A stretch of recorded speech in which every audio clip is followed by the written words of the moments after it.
The Third Reich was dying, but it was not yet dead, and that made all the difference to the men and women trapped inside the gray stone walls of Schloss Itter on the morning of May 3, 1945. The castle stood like a medieval sentinel on its rocky outcrop above the Tyrolean valley, its towers and turrets silhouetted against peaks still crowned with spring snow, while below, the Brixental River carved its ancient path through forests of pine and spruce that had witnessed centuries of European bloodshed, but nothing quite like what was about to unfold. The air smelled of wood smoke and rain, and somewhere in the distance, the low rumble of artillery provided a constant reminder that history was collapsing in on itself, that the 1,000-year Reich had been reduced to a matter of days, perhaps hours, and that in this moment of apocalyptic transition, the old rules no longer applied and new ones had not yet been written. Zvonimir Kuković stood in the castle courtyard, his hands begrimed with engine grease, his heart hammering against his ribs as he accepted the canvas bag from one of the guards with a casualness he did not feel. He was 42 years old, a Yugoslav electrician who had survived Dachau through a combination of technical skill, linguistic ability, and the kind of animal instinct that allows certain men to read the invisible currents of power and cruelty in a concentration camp and navigate them without breaking. The SS had transferred him to Schloss Itter months earlier because the castle's electrical systems were temperamental, and Wimmer, the sadistic captain who ran this high-security prison for France's most distinguished captives, valued functionality over ideology when it came to keeping the lights on. Kuković had spent his time rewiring circuits, repairing generators, and carefully, methodically, winning the trust of guards who saw him as merely another piece of the castle's infrastructure, no more threatening than a wrench or a length of copper wire. But inside his shirt, pressed against his skin, was a letter written in French on thin paper torn from a notebook, composed collectively by the prisoners in hushed consultations over games of bridge and afternoon walks in the small exercise yard. A desperate message addressed to any American forces that might be within reach, explaining that former prime ministers of France, generals who had commanded armies, resistance heroes who had defied Vichy and Berlin alike, and Marie-Agnes de Gaulle, sister of Charles de Gaulle himself, were imprisoned in this remote Austrian castle and in mortal danger as the Nazi regime entered its death throes. The letter was unsigned, for there were too many authors to list, but it carried the weight of French history and the urgency of men and women who understood that liberation and execution were racing each other toward Castle Itter, and no one could say which would arrive first. Kuković swung his leg over the bicycle, adjusted the bag on his shoulder, and pedaled through the castle gate with a wave to the guard, who barely glanced up from his cigarette. The road descended through the village of Itter, past houses with shuttered windows and gardens beginning to show the green of spring, past the small church with its onion dome, and then into the forest where the road became a ribbon of packed dirt winding through shadows. His legs pumped steadily, his breathing measured, but his mind raced ahead to Innsbruck, more than 40 miles away, where he hoped to find Americans, hoped that the rumors of their advance were true, hoped that he would not be stopped by retreating Wehrmacht units or roving SS patrols or simply shot by some nervous soldier who saw an unshaven man on a bicycle and decided questions could wait. The forest gave way to open country, and the Tyrolean landscape unfolded around him in all its Alpine grandeur, utterly indifferent to the human drama playing out beneath its peaks. The same mountains that had watched Romans and Celts, Habsburgs and Napoleonic armies, emperors and peasants, all equally transient against geological time. Castle Itter had been a hotel before the war, a romantic medieval revival fantasy where wealthy tourists could spend holidays imagining themselves as knights and ladies while enjoying modern plumbing and excellent wine. In 1943, the SS requisitioned it, evicted the owners, and converted it into something unprecedented in the vast archipelago of Nazi detention facilities. A prison for VIPs, for prisoners too valuable to kill immediately but too dangerous to allow any contact with the outside world. Prominenten who represented the cream of French political and military leadership, men and women whose names appeared in newspapers and whose faces were recognized by millions, now locked away in this Alpine fortress under the command of SS Captain Sebastian Wimmer, a brute whose conception of security involved systematic humiliation,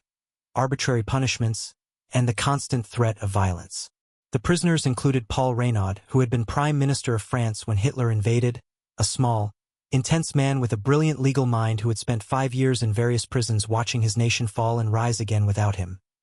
Edouard Daladier, the Prime Minister before Reynaud, a moderate socialist who had signed the Munich Agreement and now bore the weight of that decision in his sagging shoulders and haunted eyes. General Maurice Gamelin, who had commanded all French forces at the outbreak of war and had been made a scapegoat for the defeat, his military bearing intact despite years of captivity. General Maxime Weygand, elderly and imperious, who had replaced Gamelin and presided over the armistice, his conscience clear because he believed he had saved French lives even as he delivered France to the Germans. François de la Roque, founder of the Croix de Feu, a right-wing veterans organization that the left had feared as fascist and the Germans had imprisoned as insufficiently enthusiastic about collaboration.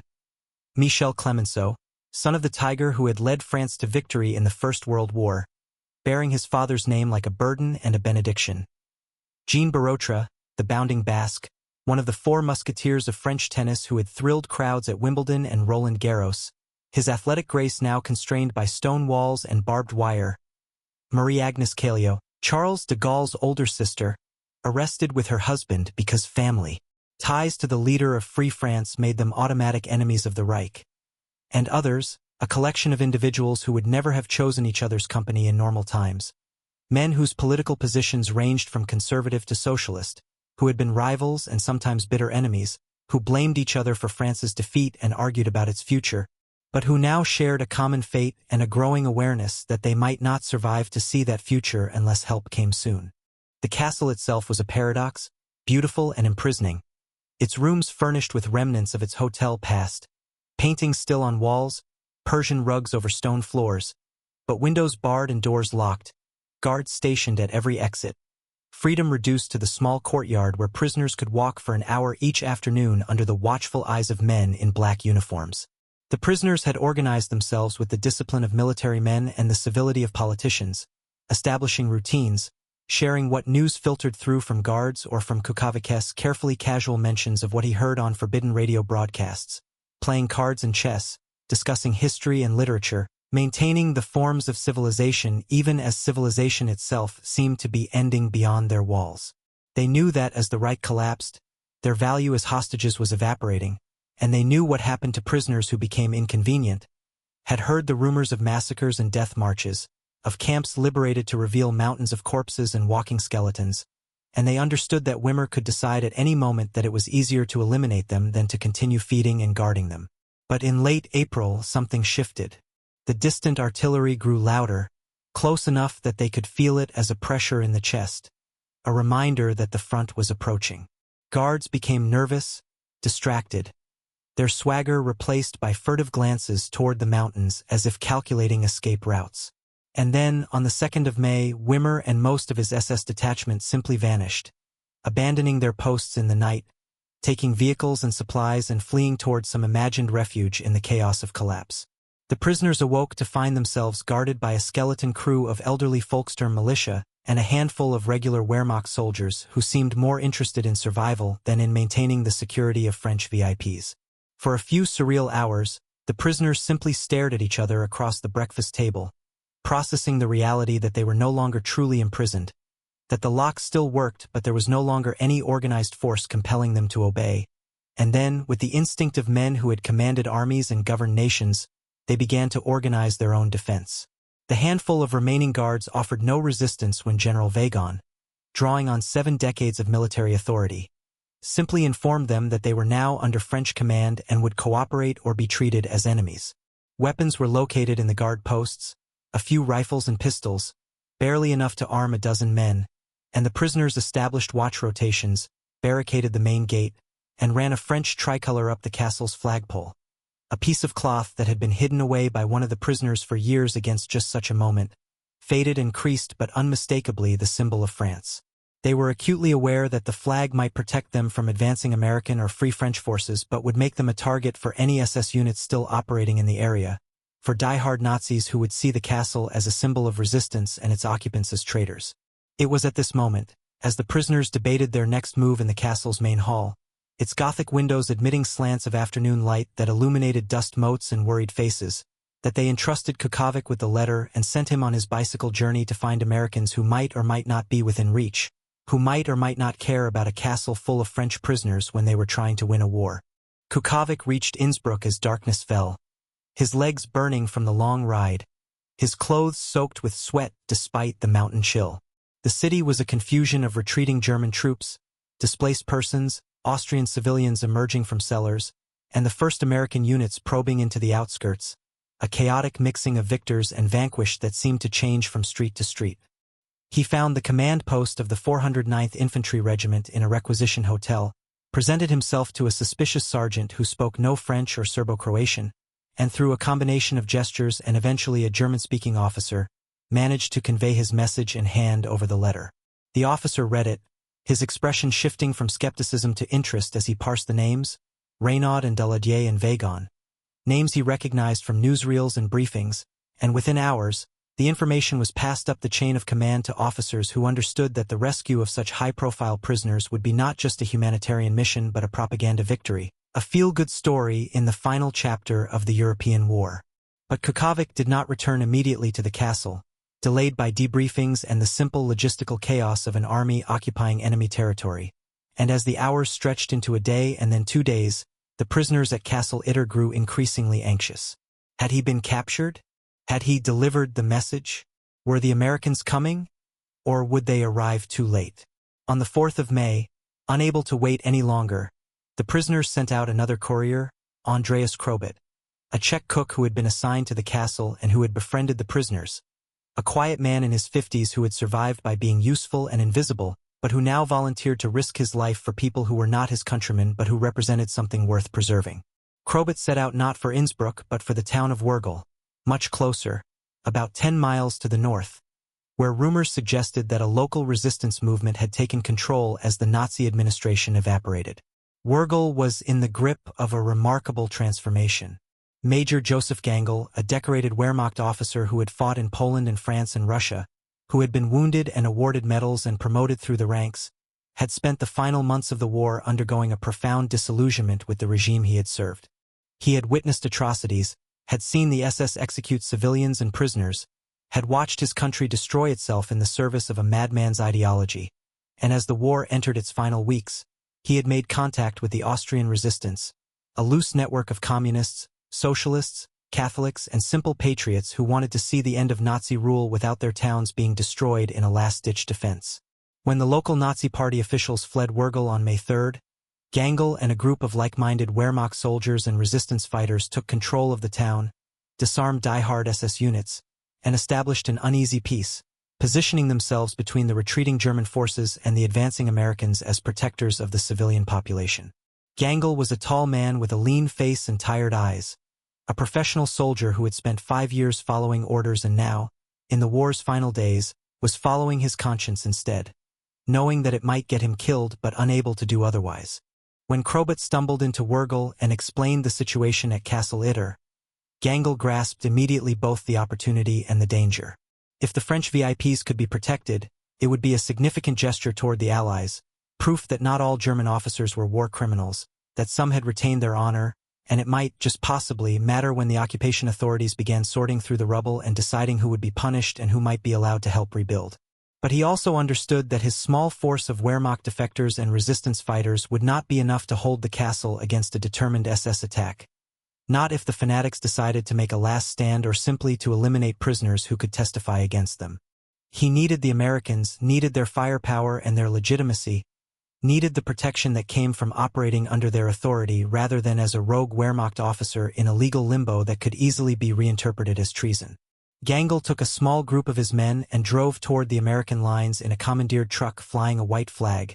an act of courage that could have ended with a burst of machine gun fire from nervous GIs who had spent years learning to shoot first at German uniforms. Instead, he found Captain John C. Lee, commander of a relief force from the 23rd Tank Battalion, a 30-year-old officer from Norwich, New York, who had led his men through the Battle of the Bulge and across Germany, and who was now mopping up in the Tyrol, accepting surrenders and trying to impose order on a region where authority had collapsed and everyone claimed to be a victim or a liberator. Lee was a practical man, not given to grand gestures, but when Gangl explained the situation at Castle Itter, when the names of the prisoners were translated and their importance conveyed, Lee made a decision that would have been inconceivable at any other moment in the war. He would go to the castle, he would take Gangl and his Wehrmacht soldiers as allies, and they would defend the French prisoners together, American and German soldiers fighting side by side against the SS, an alliance that violated every regulation and ignored the nominal state of war that still existed but that made perfect sense in the surreal final days of the Reich. Lee's force was absurdly small for the mission ahead. He had one M4 Sherman tank, call sign Besotten Jenny, so named in a moment of alcoholic inspiration by its crew, commanded by a young lieutenant who understood that tanks were nearly useless in mountain warfare but who would do his best. He had 14 men from his own unit, soldiers with Garans and carbines and a few bars, veterans who had seen enough combat to be steady under fire but who were also exhausted and eager for the war to end. And now he had Gangl and 10 Wehrmacht soldiers, men in field gray uniforms with Wehrmacht insignia, carrying Mauser rifles and stick grenades, speaking German and smoking German cigarettes, looking across the truck bed at American soldiers who had been shooting at uniforms just like theirs a few days earlier, the atmosphere thick with mutual suspicion and the shared understanding that they were about to do something unprecedented. The column rolled out of Wurgel on the afternoon of May 4th, Lee's jeep in the lead, Besotten Jenny rumbling behind, the truck with the mixed force of Americans and Germans, and a few resistance fighters in civilian clothes bringing up the rear. The road wound through forests and along the river, past abandoned roadblocks and burned-out vehicles, past farmhouses where white sheets hung from windows as improvised flags of surrender, past refugees pushing handcarts piled with possessions, the whole landscape a tableau of endings. As they climbed toward Itter, the mountains pressed in on both sides, the road narrowing, the vulnerability of the small force increasingly apparent. If they encountered a serious SS unit, if they were ambushed in one of the forested defile, they would be wiped out in minutes. But the roads remained empty, the only sounds their own engines and the distant crack of small arms fire from somewhere in the hills, isolated firefights between retreating Germans and pursuing Americans, or perhaps between German units that had split into factions, some wanting to fight to the end, others desperate to surrender. They reached Castle Itter as the sun was setting, the stone walls turning gold in the horizontal light, the French flag snapping in the wind above the main tower. Lee stopped the column below the castle and studied the position through binoculars, noting the medieval walls, the narrow approach, the commanding view of the surrounding terrain. It was defensible barely if they could block the gate and position men on the walls, but it was also a trap, a single position with no line of retreat, and if they were surrounded by a force with artillery or simply overwhelming numbers, they would be finished. He climbed the winding road to the gate, Gangl beside him, and was met by General Weygand and Paul Reynaud, two elderly Frenchmen in rumpled civilian clothes who nonetheless carried themselves with unmistakable authority,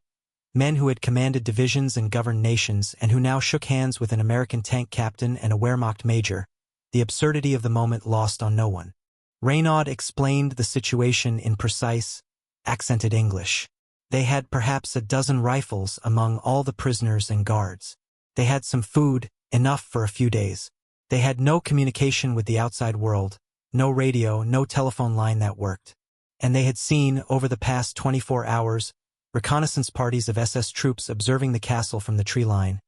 small groups that had appeared and then vanished, suggesting that someone was planning an assault, that the castle's new status as a symbol of French resistance and German-American cooperation had made it a target for fanatics who had nothing left to lose and a great deal of rage to expend. Lee listened, calculated odds, and made his decision. They would stay, they would fortify the position, and they would hold until relieved. It was insane, it violated every principle of sound tactics, and it was exactly the kind of crazy mission that made sense in the closing days of a war that had itself been an exercise in organized insanity for 6 years. The defenders set to work through the night. Besotten Jenny was positioned to cover the main approach, its 75mm gun trained down the road, its .30 caliber machine guns sighted on the likely avenues of attack. Riflemen were distributed along the walls, Americans and Germans interspersed,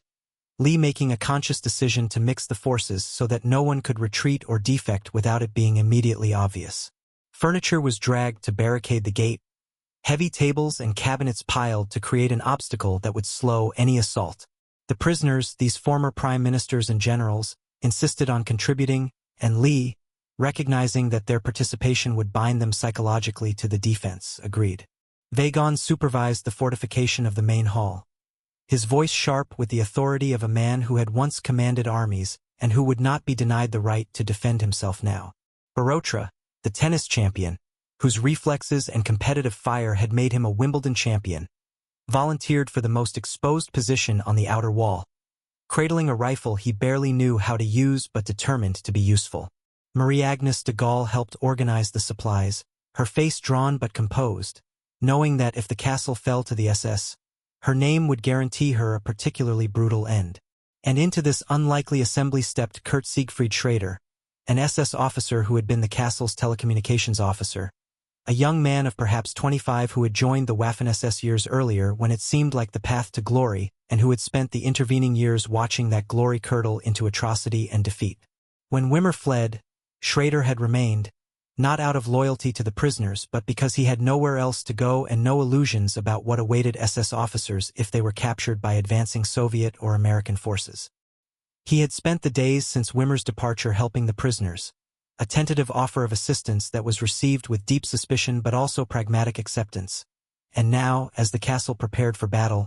he presented himself to Lee and Gangl and offered his services. The American and the Wehrmacht officer exchanged glances, a whole conversation passing between them without words. Could they trust an SS officer? Did they have any choice? Schrader was given a rifle, was placed under the direct supervision of one of Gangl's sergeants,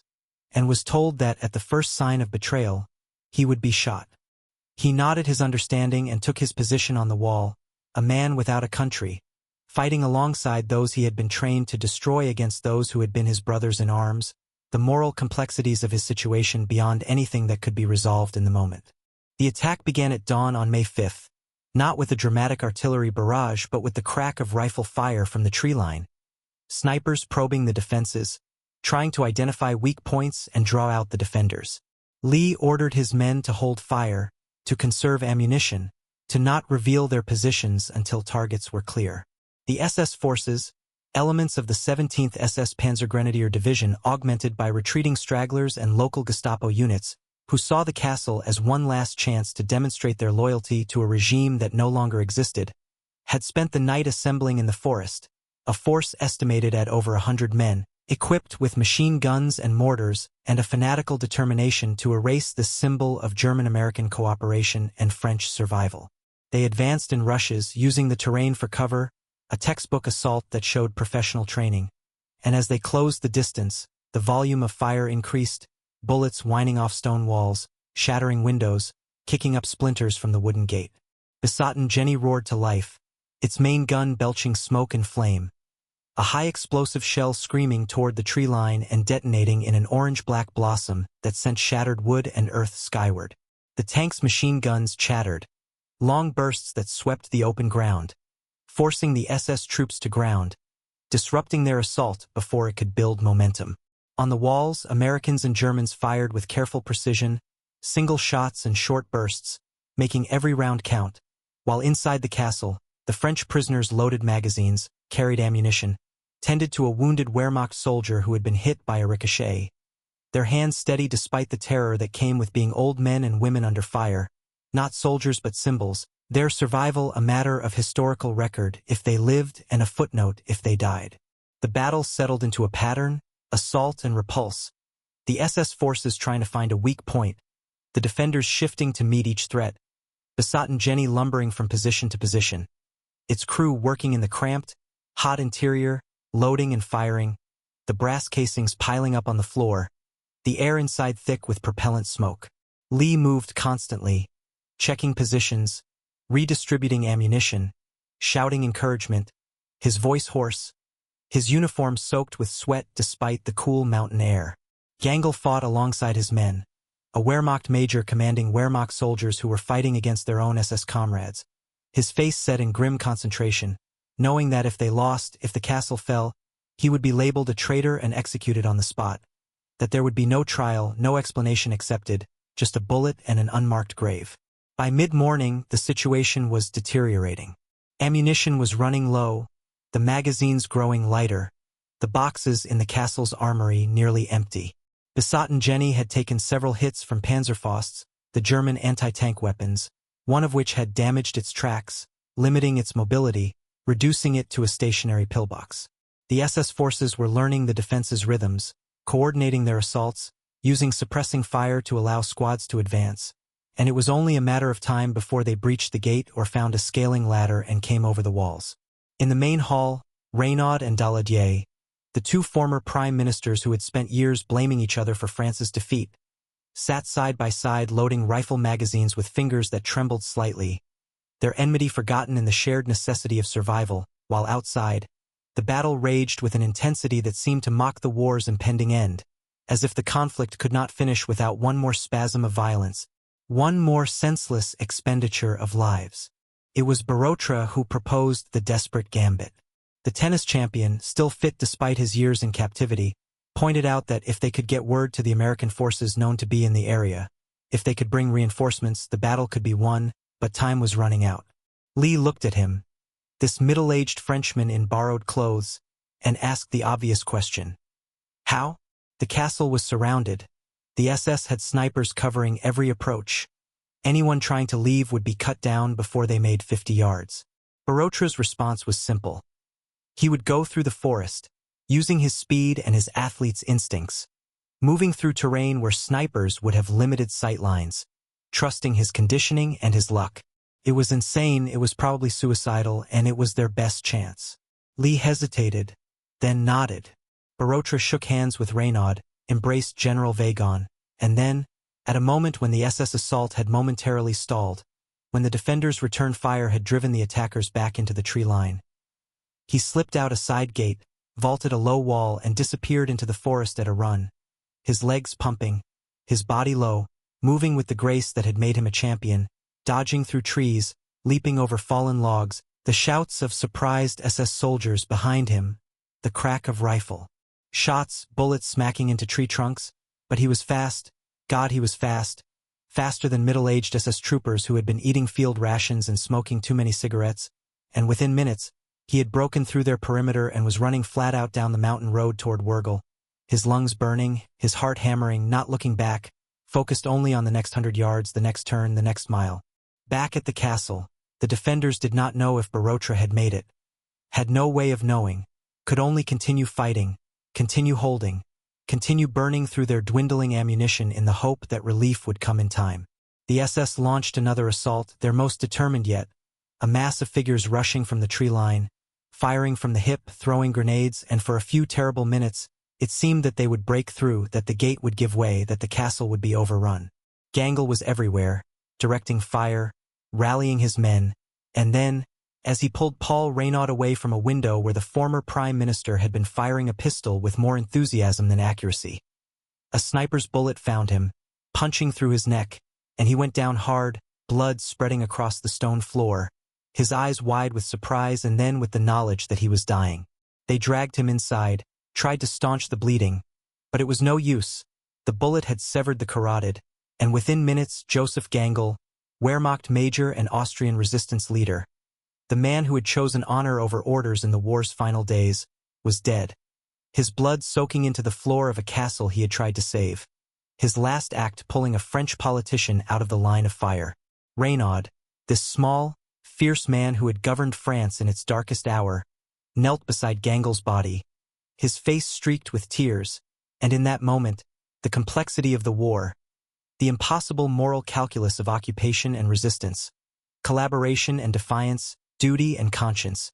was distilled into the image of a French statesman weeping over a dead German officer while outside, Americans and Germans fought together against other Germans in a battle that would not change the war's outcome but that somehow mattered anyway. And then, at 4 in the afternoon, when ammunition was nearly exhausted, when Besotten Jenny was reduced to firing single shots to conserve its remaining shells, when the defenders were preparing for a final stand in the castle's keep, they heard it.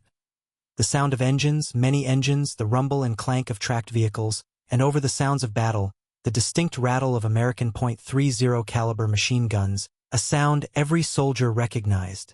covering fire laid down with professional precision. The 142nd Infantry Regiment, alerted by Borotra who had run himself into near collapse to reach them,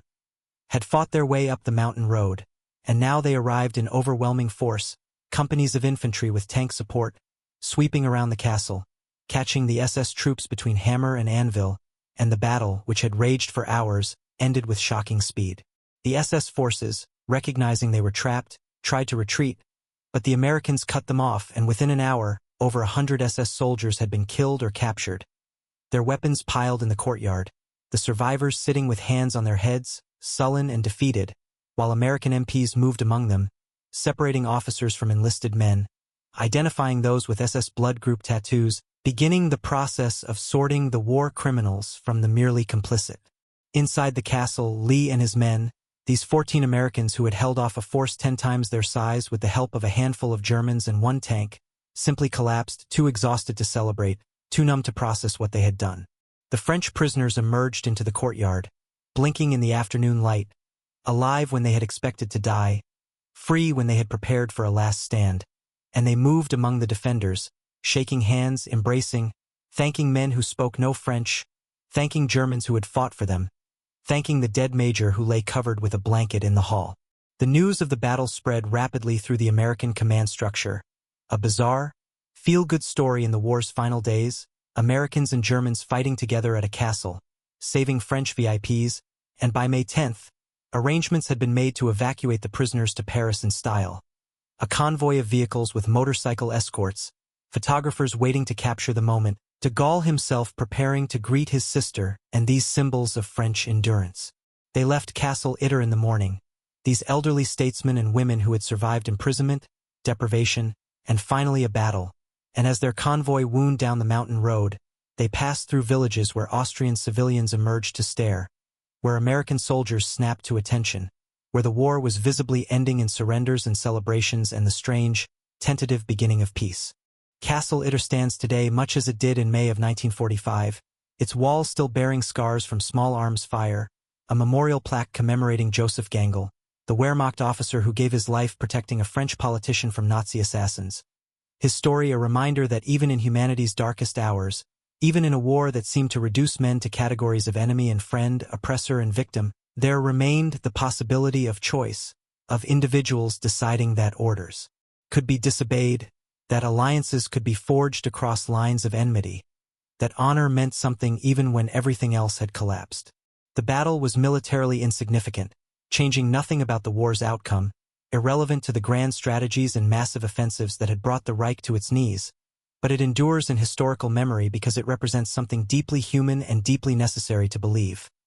That in the ruins of the worst that humans can do to each other, there remains the possibility of cooperation, of former enemies recognizing their common humanity, of soldiers on all sides choosing to protect life rather than destroy it, of a castle on a mountain becoming, for one brief moment, a symbol not of war's brutality but of its potential to end, not in the triumph of one side over another, but in the recognition that some things, some people, some principles are worth defending regardless of the uniform you wear or the flag you salute, that in the space between the last battle and the first day of peace, everything is possible, and that possibility, that hope, however fragile and however bloodstained, is what allows history to move forward rather than simply to repeat itself endlessly in cycles of violence and revenge. And perhaps that is why this strange, small battle at an Austrian castle in the closing days of the Third Reich continues to resonate,